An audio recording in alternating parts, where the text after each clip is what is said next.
Bien, j'aime de mieux en mieux le film et le « Asseyez-vous, vous êtes en sécurité ». Bonjour, je vois que vous êtes tous en pleine forme, réveillés, bien. Ça fait plaisir pour le deuxième jour des Assises. Alors, vous savez pas, mais IBM fête ses 100 ans. Et à l'occasion de cet anniversaire, ils ont dans le monde fait un certain nombre d'annonces. Marc devait être là aujourd'hui, il fait une annonce mondiale aux États-Unis. Donc, c'est Joe Anthony que je vais vous présenter dans 2 minutes. Je voulais vous dire que j'étais très touché du fait que IBM bénéficie et s'octroie un bout des Assises pour faire un certain nombre d'annonces au niveau mondial et venir exprès en ce qui concerne Joe Anthony, directement des États-Unis, pour vous délivrer le message sécurité d'IBM. Joe est le directeur de la division sécurité d'IBM Services. Et je voudrais qu'on l'applaudisse très fort parce qu'il est arrivé hier des États-Unis. Where is Joe?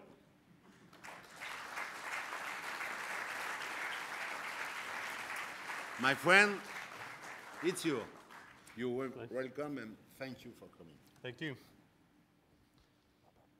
I appreciate you taking the time today to hear about security from an IBM perspective. Some of you may have seen we recently announced that security is important enough to IBM that we've even created a new division dedicated to security.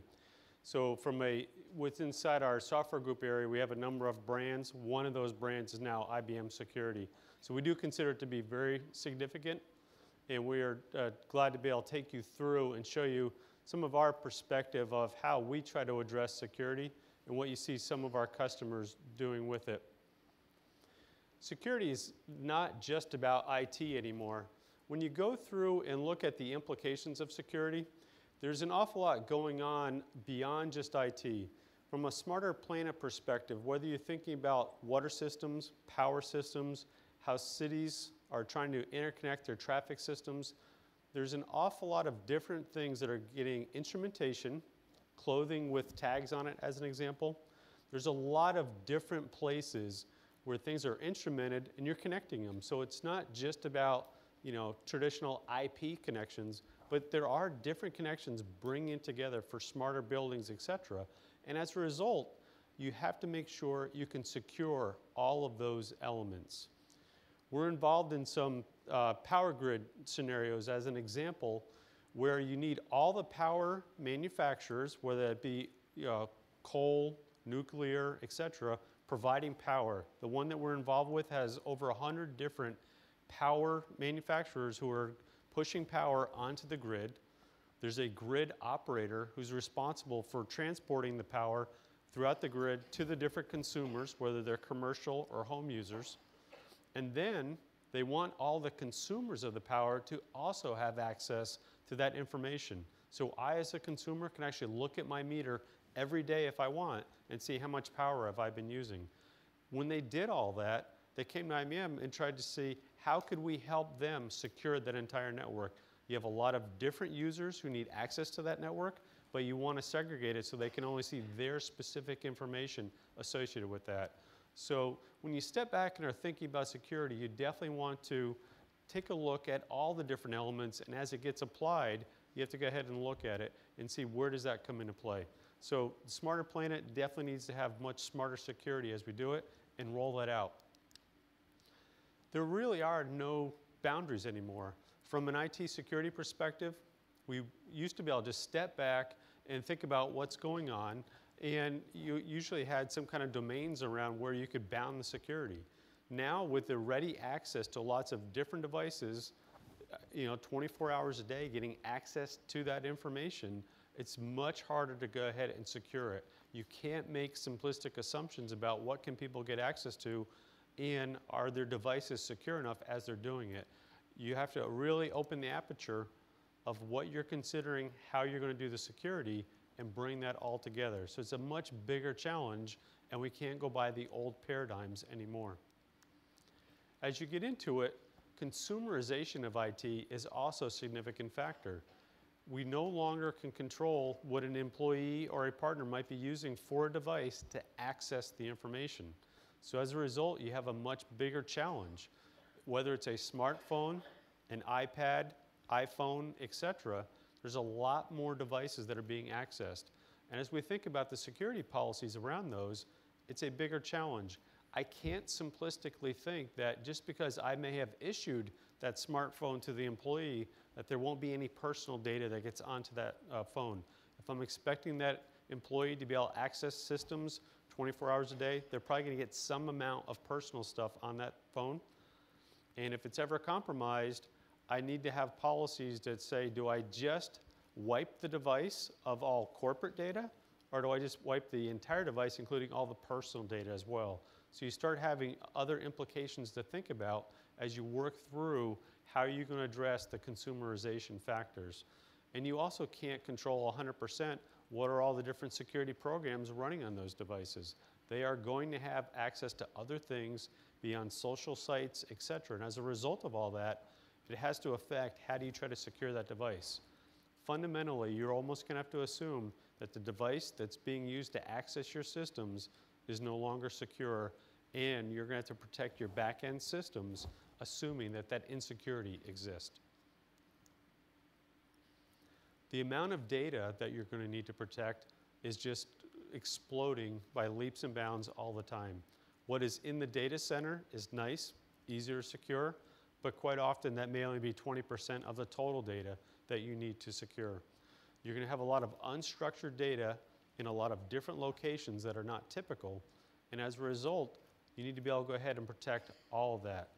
Starting with encrypting the data is a very good first step, but because of many other types of vulnerabilities, that is no longer an adequate step. It is a fundamental step, but you need to go ahead and do security on a defense in-depth perspective, where you go ahead and make sure that you have many different ways to protect your data. The overall attacks are definitely becoming a much bigger challenge.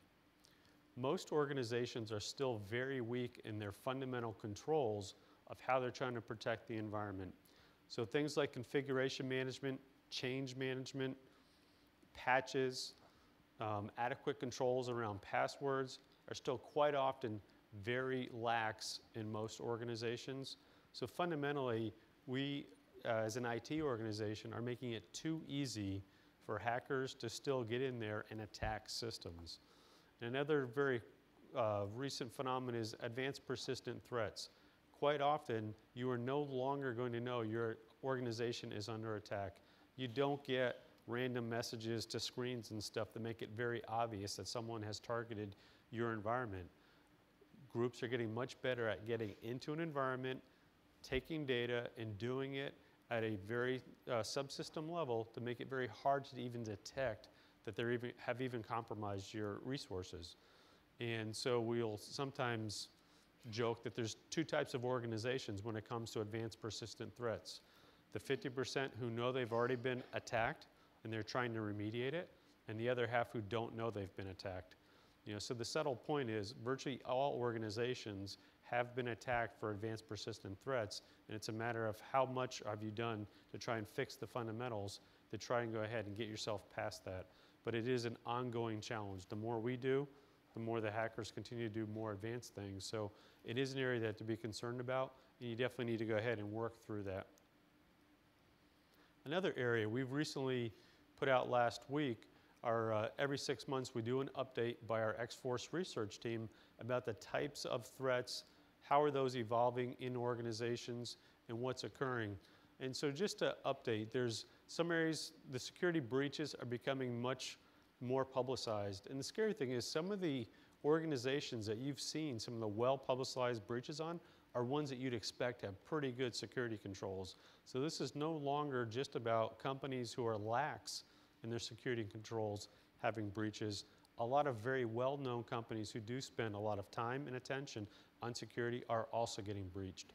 So it is nothing to get alarmed about, but it does mean all organizations need to be very proactive in security around the individual. What are they doing for training of people, the processes that are there, and the kinds of products and services that you put in place to pull all of that together to make sure you can address security threats in your organizations. In terms of how the threats are evolving, we actually saw a decrease this year in the types of web application threats. Last year, about 50% of the threats or vulnerabilities were in web applications. It's down to about 37% this year, so still very significant, but there has been a decrease there.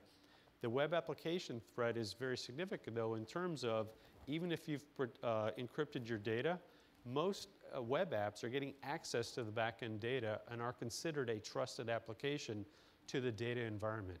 So a lot of times, even if you encrypted your data, your web applications probably have the keys to get in and get the data. So even though you encrypted it, your web apps, which are quite often vulnerable, have access to the data directly. So you need to be careful on the defense in depth, making sure that you're scanning your applications and doing things proactively to get them fixed and remediated is a very important step. And you can do it directly with the apps. You can also do it as part of your network security infrastructure. So continue to look at that.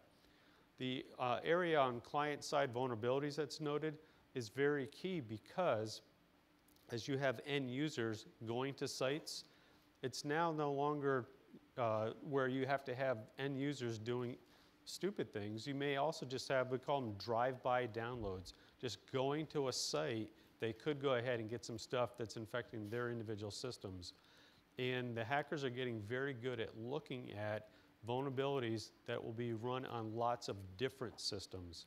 So as an example, something that might be a PDF viewer, music files, etc., things that they see people using on lots of different types of systems, they will go ahead and have exploits associated with them.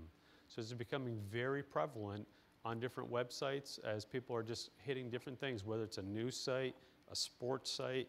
It doesn't have to be, things that you expect people not to go to, but just very common sites. So it's very hard for the corporations to go ahead and protect all their sites, and people will put vulnerability things on their sites just because they're a popular site to go to. So just take a look at that, because movies, documents, viewers are very typical things to go ahead and infect. And when people are going to other sites to get free movie downloads, etc., it's very easy for them to inject things into the movies that they think they're getting for free and go ahead and infect those. Areas where we have seen some increase in terms of types of vulnerabilities around the SQL injection and just basic passwords still. People still use such easy passwords to crack. With the compute power that's available, it's very easy to attack a system and just do brute password attacks on those systems. And the SQL injections continue to be there. People really need to do a much better job at their coding practices such that they are not susceptible to an SQL injection. But that is an area that we see still becoming very prevalent. I'd encourage you to take a look at the full report for the X-Force. It breaks down in a lot of detail all the different types of threats, what we've seen going on most commonly over the last 6 months, and you'll see how the threats are evolving. So there's been some decreases in some very good areas. It's a good sign, but the level of threats and stuff is still very significant. So definitely keep an eye out for the types of things that you should expect your organization to be targeted just because of the types of threats that we see going on. Our managed services team, as a result of managing about 4,500 different customers, sees an awful lot of threats overall, so we can see what are the things that are most common on a worldwide basis, and we leverage that information as part of this report. When you take a look, overall, the level of innovation, when you talk about the consumerization of IT, the ability to leverage virtualization, leverage cloud, there's an awful lot of very good things that we can go ahead and take advantage of. But the security challenges definitely inhibit some of that capabilities that are there. So when you take a look at it, look across the whole gamut of what is there. External threats are what people most typically think about. What are hackers doing? How are they targeting my firewalls? How are they targeting my IPS infrastructure, my back-end servers? And there are a lot of different organizations that are trying to attack that, whether it be corporate espionage or other. But also take a look at the internal threats. And in this case, organizations will typically mention that my employees are great, they would never do anything wrong, etc. There's a small percentage of employees who might do something malicious, but a larger concern for many organizations is internal employees doing the wrong thing from inadequate training, or they just might not realize the types of things that they're doing can cause security breaches. So if you don't have in place adequate training for employees to understand, don't be copying a whole bunch of customer data onto a USB and bringing it home.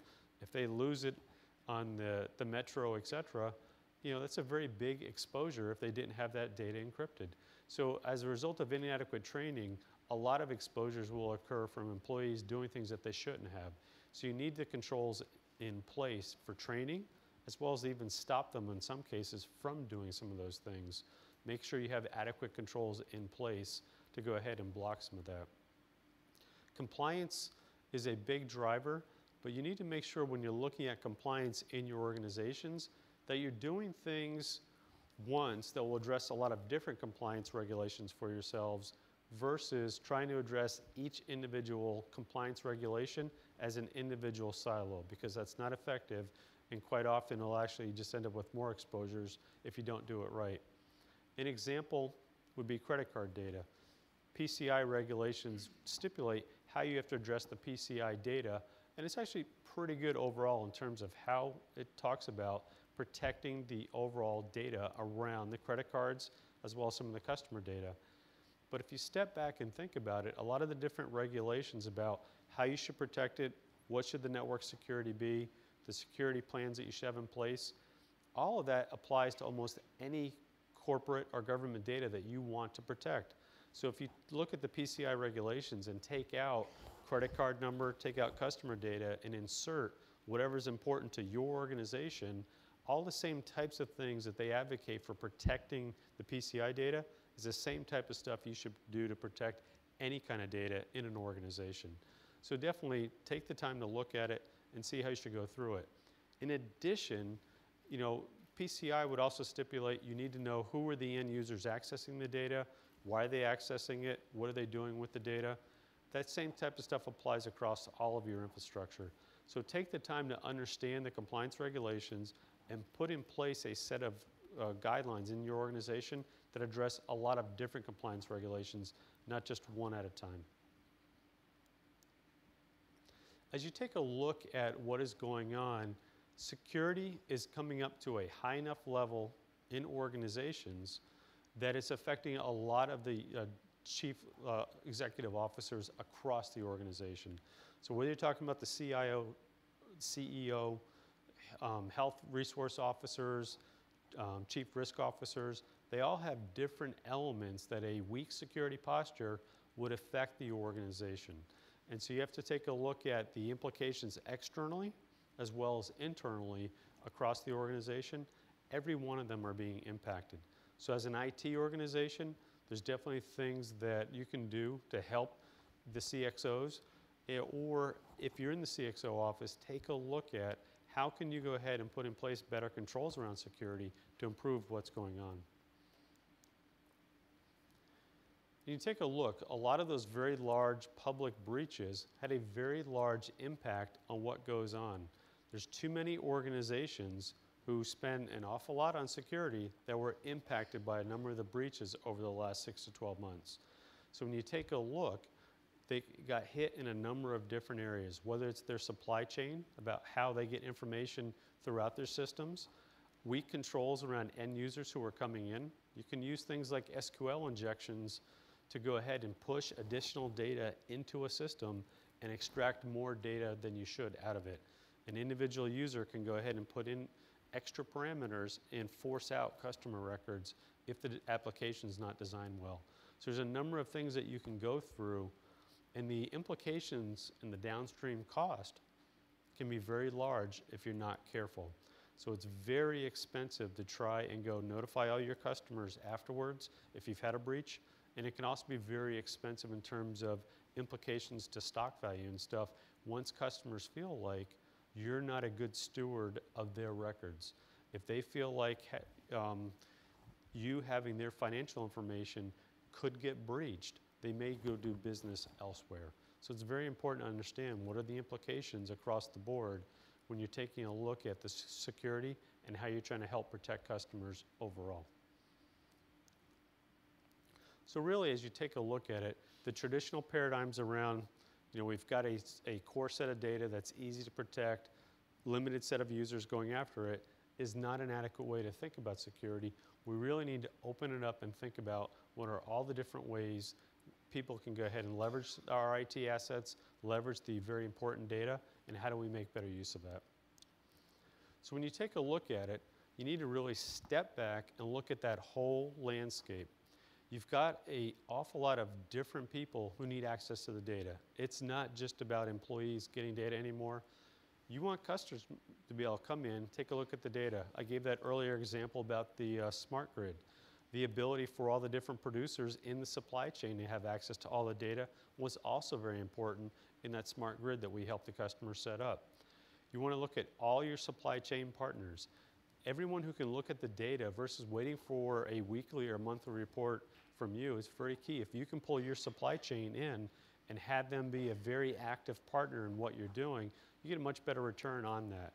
So there's a large number of different people you have to make sure have access to the systems. As a result, you can't assume that all the different systems that they're using to access your data or access your applications are secure. You should assume in today's environment they have been compromised. How can you design your applications and data that even if someone is using them with a compromised system, you still can go ahead and protect your back-end stuff. In the case of data, a lot of good structured data in standard databases, but there's an awful lot of unstructured data as well that is laying around in company spreadsheets, on USBs, etc., and it's getting easily passed around in the organization without the same level of controls that used to be in place for structured data. So you need to take into account that there is an awful lot of unstructured data, and it is in motion quite often. So how do you go ahead and leverage things like encryption to protect it, but what else do you need to do in addition to encryption? When it comes to the applications, there's a large type of set of applications. Your old traditional applications, all the web apps, there's an awful lot of exposure to the applications on an ongoing basis. And as the cycle times for doing new application development continue to increase, how do you make sure that your development processes are keeping up with that? How do you also ensure that as you're working with third parties, if you're acquiring applications from other places, how do you ensure that their security policies and practices are keeping up as well? So do you have in place the right kind of controls to scan your source code, scan your web applications, and make sure they're up to date and adequately protected? And if you find vulnerabilities, how do you address that? You want to make sure that if you find anything on your web app, can you go ahead and block any of the threats that might be coming inbound? The technology exists that if you do a scan, you definitely want to go fix the app, but you may realize it may take you a couple weeks to actually get the application fixed. Can you do anything with your network IPS, as an example, that would block that type of inbound threat before it ever gets to your web application?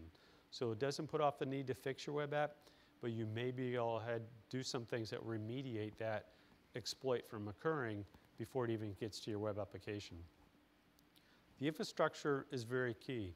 You're going to allow access to a lot of different devices, from a lot of different devices. How do you go ahead and protect all of that infrastructure? And think about the implications. Some of the times, you know, if you've seen the car commercials, you know, showing the ability to remotely start a car, that looked pretty neat. I saw a lot of people get very excited about it. As a security guy, that was a big concern for me right away. Think about very congested highways. Someone hacks in and shuts down a car. If you can start the car, you can shut off the car also. So you can cause major gridlock by strategically shutting off cars on the right highways at the right time if someone was trying to go ahead and cause a terrorist activity, as an example. So every time we as companies think about what would be a neat new service to be remotely available, think about making sure you can adequately secure that entire environment end to end. Don't give it to your most inexperienced programmer to do a neat, you know, Web 2.0 activity, make something very easily accessible if you don't know how to secure it. So there's a lot of implications from a business perspective as we open everything up. Open them up, it's great for business opportunity, but make sure you know how to secure it. There's a lot of responsibility that comes with the opportunity. From an IBM perspective, we're looking at how do we go ahead and leverage security intelligence. Take that smarter planet with smarter security and drive smarter intelligence across the board. All too often, organizations are still in the bottom left of this three-wave phenomenon where they're still just looking at perimeter security, still just doing antivirus, and that's about it. Might have some users defined in directories, but really haven't stepped up how they're going to go ahead and more progressively take the organization through a security paradigm. If you look at being proficient, you start getting into some more automation. You may have user provisioning as an example for some of your end users to get access to systems. You may have something like a network IPS instead of just a firewall. But there's still individual elements that you could get more optimized on. How do you take that to the next layer where you start taking a lot of feedback loops from a lot of your different systems, feed that back in, and make sure that you're proactively becoming much more optimized in individual security domains as well as across the security domains. So it's important to understand, how do you leverage information across different domains? I would like to, as an example, for network threats, understand who are the different users who are coming in so that when I make a decision at a network threat location, that I have an identity context with that. I need to be able to go ahead and bridge that security across domains in order to be the most optimized and truly deliver security intelligence for organizations. And this is the kind of thing that we can't wait for individual customers to move up the three waves. We need to help customers start at the most advanced levels. Too often customers are way too far behind here, and if we wait another 5 or 10 years for customers to progress through this, it's just not going to be adequate with the threats that are occurring. So if I take those individual 4 domains that I showed earlier across the hierarchy, people, data, applications, and infrastructure, you can take a look. These are just some examples of what was a basic capability in terms of, is it just a firewall? Is it just a directory? And then you can step up within each of those individual domains and look at, what do you do to be proficient? What do you do to be optimized? And you can see there's a natural progression across those individual domains. You can be very proficient in an individual domain. And then once you start doing the governance across all 4 domains, you start getting to be pretty sophisticated and able to provide a lot more value to the organization and a much better level of protection as a result. So it's very key to think about how do you progress on individual domains as well as across. So depending on your individual organizations, you may have responsibility for only one domain, or at a CXO level, you'll have a responsibility across that. We think this is a very good way to break it down, think about a maturity model for security on individual domains, and then how to progress it further.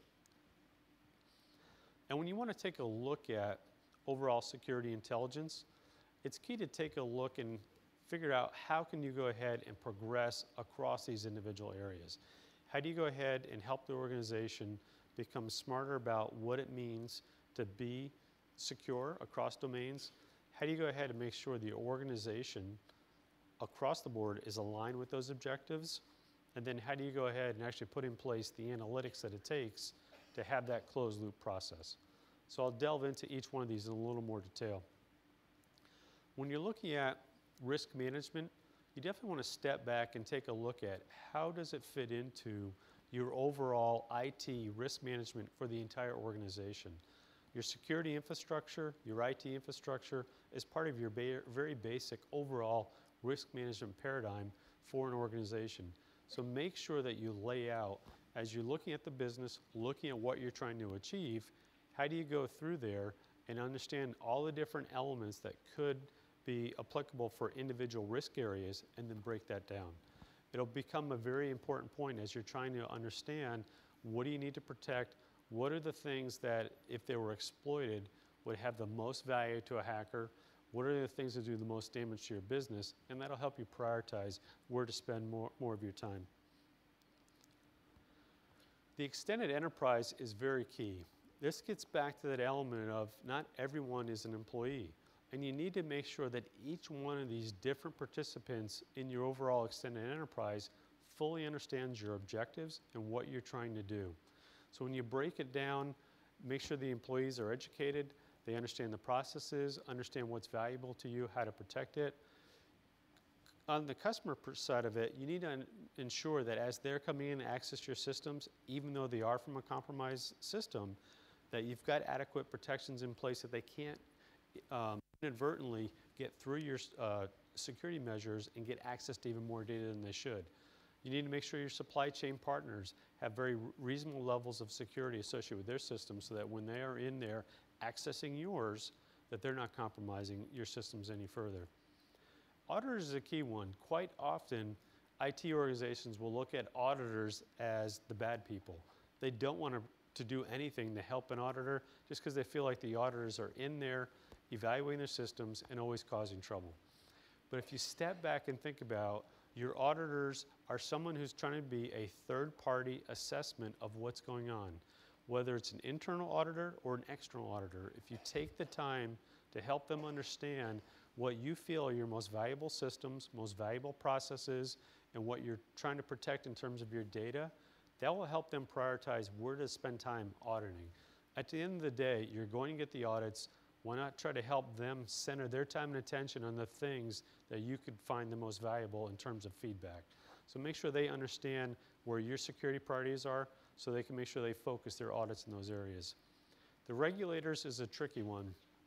The reason I bring that up, regulators can cause a lot of challenges. If they put in place too many rules and regulations that are inconsistent, it makes it very hard for IT organizations to keep up and make sure that they can secure all those environments.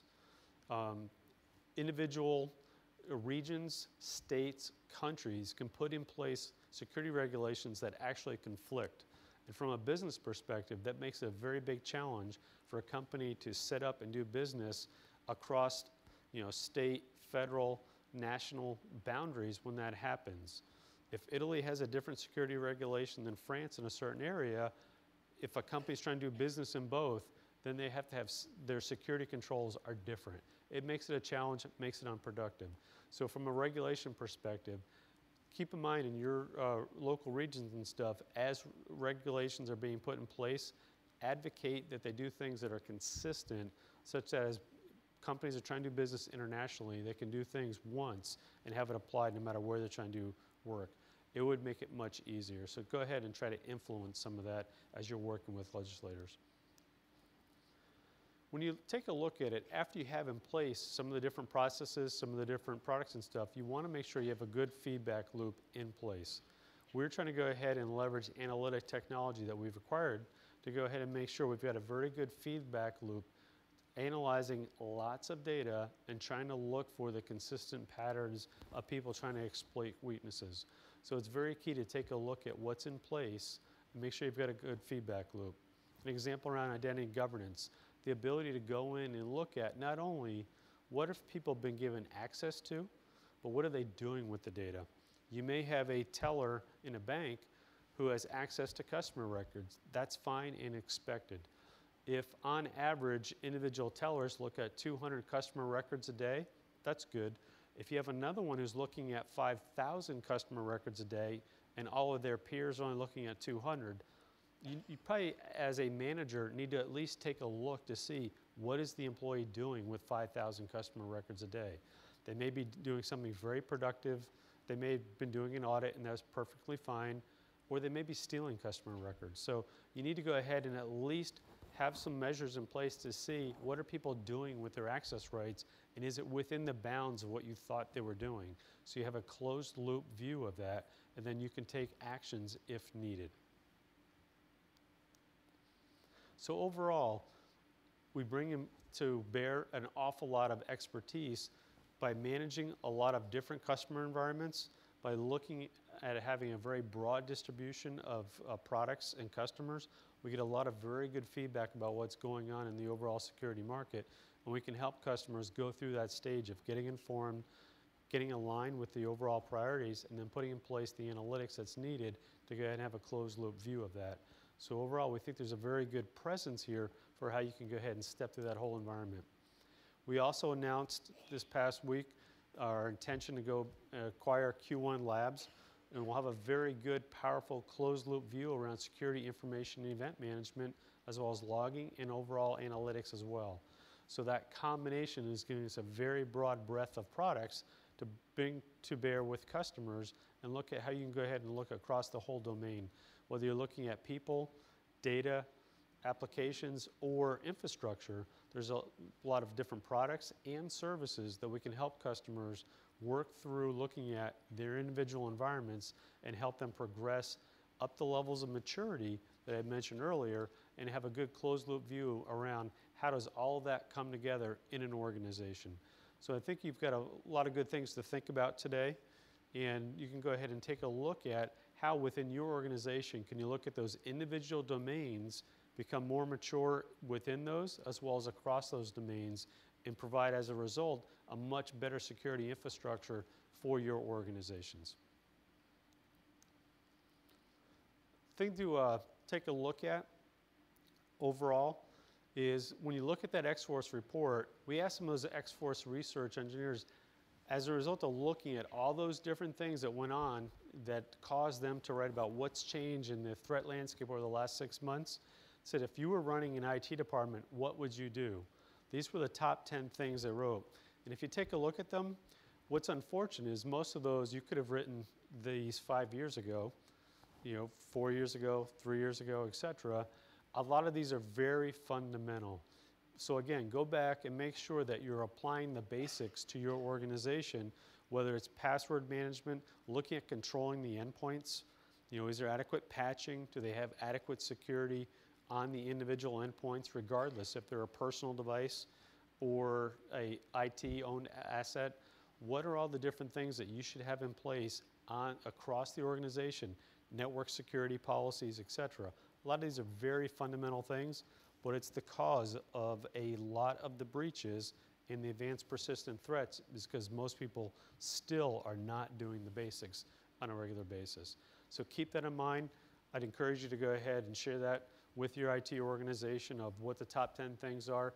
In addition, take a look at the X-Force report. It is a downloadable viewer on our site. So with that, I appreciate the time you've taken here. We'll open it up for questions for anything that you may have regarding either the IBM security portfolio or any different trends that we've seen in the industry.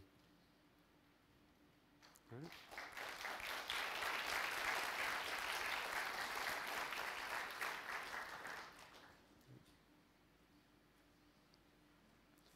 Any questions?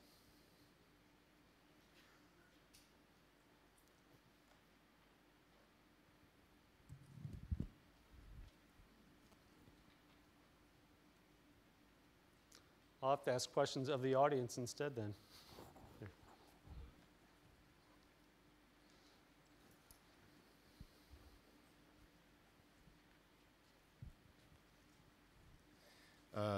I'm convinced that IBM is a big company and you have a lot of strength in terms of security in helping us in developing or strengthening our security features.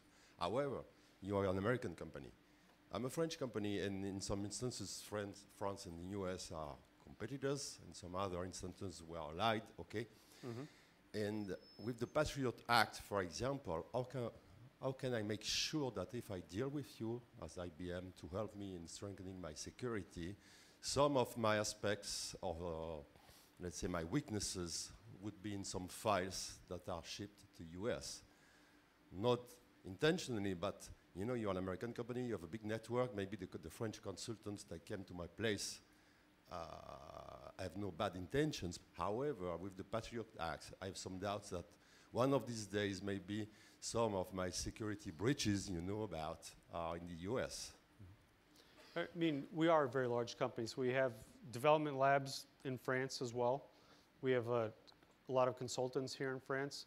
So as a result, we have to go ahead and try to compartmentalize things like that. So as we go in and do individual assessments of customers, that data has to go ahead and be segregated for that individual customer instance. We don't want that information even widely available inside IBM. You need to segregate that, just like internally you have to go ahead and segregate your data about customers. We have to do that inside IBM as well. So it is an area that we go after very strongly to make sure that we have the walls of information as we're doing assessments of individual customers, because you don't want that something that where you may have vulnerabilities, you only want that for yourself and those individual assessors. You can't broadly distribute that information. So that is something that we, as part of our business practices, think is very important to go ahead and work closely to guard that information. Thank you.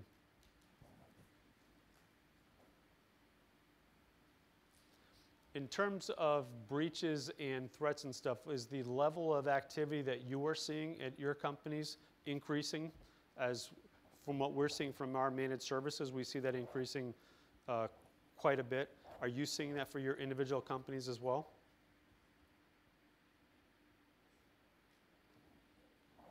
All right. What about virtualization security in your organizations? How many people are using virtualization in their environments today? Just raise your hands.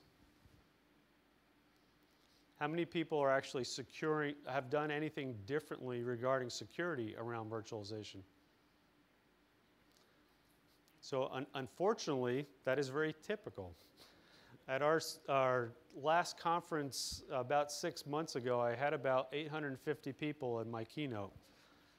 I'd say probably all but one person in the back who was sleeping raised their hand, said they're doing virtualization. And I had maybe 3 out of the 850 raise their hand saying they're doing virtualization security. So it definitely is an area to be thinking about. You've got hypervisor infrastructures inside every individual server, and the same types of controls that you worry about for your network in general need to be thinking about securing the network that's inside that box. Quite often, people are not doing anything to protect the hypervisor, which is what all the virtualization machines are communicating on inside the individual servers. So you can have a ton of activity going on, wasting resources, but might be spawning bad VMs, doing inappropriate stuff, and you'll miss a lot of that traffic if you're not protecting the individual hypervisor, the individual machines. So definitely, as you are adopting more virtualization, step back and think about how to secure it. We've got very good products there. Some of our competitors do as well. It's an area that I see very underrepresented when it comes to security. I thought the market would be 2 or 3 years more advanced in security than it is today. We put out our product about 3 years ago. Sales are just getting to the point where I thought they'd be within 1 month after introducing it, but it's because of reactions like this that security in general for virtualization is pretty inadequate. And even VMware, as an example, for just one hypervisor, they opened up a lot of security APIs because they knew VMware itself was not secure enough, so they opened it up so security vendors could provide security for it. Other hypervisors are similar. So just the APIs are there, the security vendors are there. Definitely take a look at what you're doing for hypervisor security, and if the answer is nothing, that's not a good posture. Any other comments or questions? I will be around the next couple of days for anyone who would like to go ahead and talk further about individual products or services, or just questions in general about your security environment for your organization. You spoke about external threats and especially state-sponsored attacks. So do you think that for a French or European brand, we need to choose today, maybe not tomorrow, but a French or European solution, security solution, for example, for cloud? Is it today important to choose a French or European security infrastructure solution or not because of that threats? For the external threat, I don't think you need a specific branded security offering. You definitely need to be worried about cloud security as an example. Cloud security can be better than your organization's, or it could be worse, depending on which you choose. Some organizations have very good internal security, and frankly, most cloud today is internal cloud versus an external provider. But depending on the controls in place for an individual organization, it could be better or worse. Some people who have not adequate internal security, cloud could be better. I mean, the cloud teams, in some cases, will have a more experienced security staff, and so going to an external provider may actually even be better for security for some organizations. Others who, if they just try to find the very cheapest cloud provider who may be great at doing something like cloud storage, but they may not have an adequate staff around security, you need to go vet whoever you may consider for a third-party cloud provider. And the same types of things that you should ask your own internal IT security, you should be asking the cloud provider. Do you encrypt it? Is the data resident if you have regulations that my data can't leave France as an example, you better make sure the cloud provider is not going to externalize the data to other countries, subcontract it to another provider who doesn't have things in place. All too often customers are finding that if they go to an external cloud provider, they may have 3 or 4 relationships also where they're subbing out things and there's not adequate controls. So you definitely need to ask a lot of questions before you sign a contract. Cloud can be very good or it can be bad, but you have to ask the questions. And as far as your provider, you don't have to have a security provider that's just within France, but you at least need to ask all those same questions, whether they're in France or not, as far as how do you do it from your data. And quite often people have to contain the data within a country. I would just make that a stipulation in the contract if you need that. All right. Any other questions? I hope you enjoy the rest of your conference and I appreciate you taking the time today. Thank you.